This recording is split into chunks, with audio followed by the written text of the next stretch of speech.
की वो बातें जो शायद ही आपको कोई दूसरी चैनल पर देखने को मिलेगी। कहा जाता है कि वहाँ की जो औरतें थी ना, वो तांत्रिक विद्या सीखने के लिए कामरू देश चली जाती। जब आज से कुछ 70 से 88 साल पहले कैमरा या मोबाइल नहीं होता था,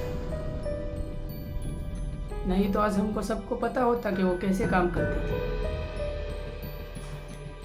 और अगर वहाँ पे कोई इंसान पुरुष वहाँ पे वो कामरू देश में चला जाता था ना, तो वहाँ से निकलना इम्पॉसिबल था ब्रो। क्योंकि कहा जाता था कि वहाँ की औरतें इतनी तांत्रिक विद्या सीखी हुई थी कि वो किसी भी पुरुष को किसी भी जानवर के रूप में बदल सकती थी।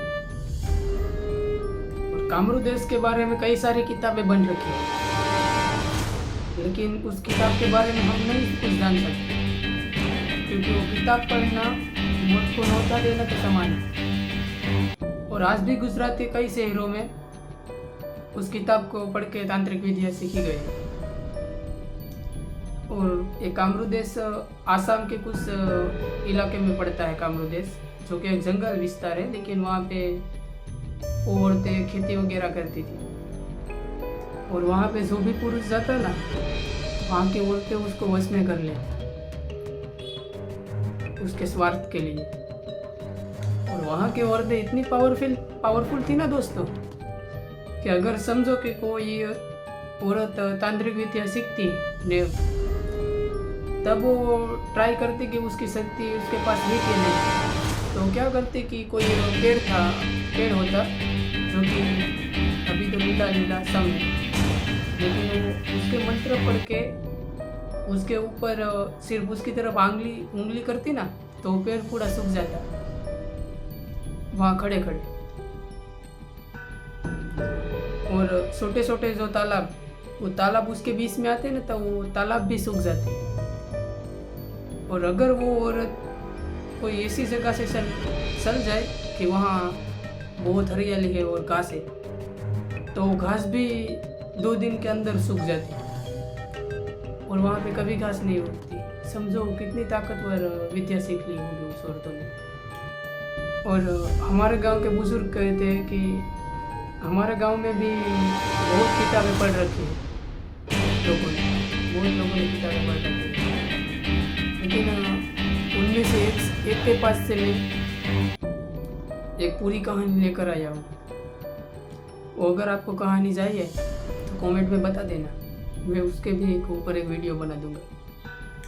वहाँ की औरतें पुरुष को वश में करके क्या करती पता है तुम्हें?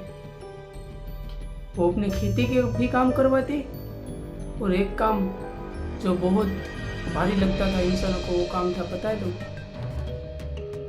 वहाँ पुरुष ना के समान थे, बस औरतें ही थी वहाँ पे। इसलिए औरतें अपनी हवस पूरी करने के लिए उस इंसान को रखती थी वहाँ पे। और वो औरतें क्या करती कि एक इंसान को एक कलावा देती बांधने के लिए। अगर वो कलावा सूख जाता ना, तो रात के टाइम उस इंसान का मौत हो जाता, क्योंकि वहाँ की शक्ति पावरफुल थी। और दिन के टाइम तो उसको जानवर बना दिया जाता था, इंसानों को, पुरुष को।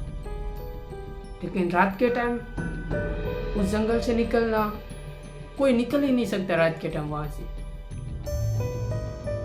और इसलिए रात के टाइम उस जानवर में से इंसान को बदल देती थी वो औरतें, और अपनी खेती का और अपनी हवस का काम करते हुए। अगर कोई औरत अपनी हवस पूरी करने के लिए उस इंसान को ताकतवर इंसान बनाती, तो कोई एक औरत नहीं थी, एक साथ 10 औरतें और वो अकेले, कैसे वो जिंदा रह पाएगा? वो ज़्यादा दिन तक जिंदा नहीं रह पाता। 15 या 20 साल में वो मर जाता। और वो प्रेग्नेंट होती और उसका बच्चा को खाना पड़ता पुरुषों को, और औरतें थी बच्चों को भी खाती, वो खाने के लिए ही पैदा करती, ऐसा ही समझो। और जो भी पुरुष मर जाता ना, तो उसको उस शक्तियों को अर्पण कर दिया जाता था, और आधा हिस्सा वो रखते और आधा हिस्सा उस शक्तियों को दे देते और वो औरतें साथ मिलकर उसको खाती। आप समझ सकते हो कि ऐसी कोई ताकत जो इंसानों को खाती है। कामरू देश की औरतें उसके ही बच्चे को खा जाती है। वो आगे पता चलेगा आपको वीडियो में। और इस किताब में पहले ही पेज पर लिखा था कि तुम हमारी मांगे पूरी करो, मैं तुम्हारी मांगे पूरी करूँगा। चॉइस, वो हमारी चॉइस पूरी करेगी और हमें उसकी चॉइस करनी है पूरी। और ऐसे ही एक हमारे गांव में भी एक बुजुर्ग है जिसने ये किताब पढ़ रखी है। और वो किताब जब उसने पढ़ी थी तब उसको पूछा गया था कि क्या तुम हमारी चॉइस पूरी करने में सक्षम रहोगे। तो बताता है कि ठीक है, मैं आपकी मांग पूरी करूँगा। उसने आधी किताब पढ़ ली थी और तभी हो सकती है उनसे उसकी मांग चॉइस पूरी करने को बोलते हैं। और चॉइस में ये था कि उसको बुजुर्ग का लड़का चाहिए। तो ये मना नहीं करता, वो कहता है कि ले लो और मार दो मेरे लड़के को। लेकिन एंड वक्त में वो मना कर देता है कि मुझे वो शक्तियाँ वगैरह नहीं चाहिए और मैं तुम्हें मेरा लड़का नहीं दे सकता। तभी वो शक्तियाँ उनकी कीमती चीज़ों को और लेकर चली जाती है जो उनकी आंखें थी वो आज देख नहीं पाते। और ये हमारे गांव में अभी भी है, जिंदा है। और ऐसी कहानी हमारे पास बहुत है कामरू देश के बारे में। अगर आपको सुननी है ना तो कमेंट में बता देना, मैं आपको कहानी का वीडियो बना के डाल दूँगा।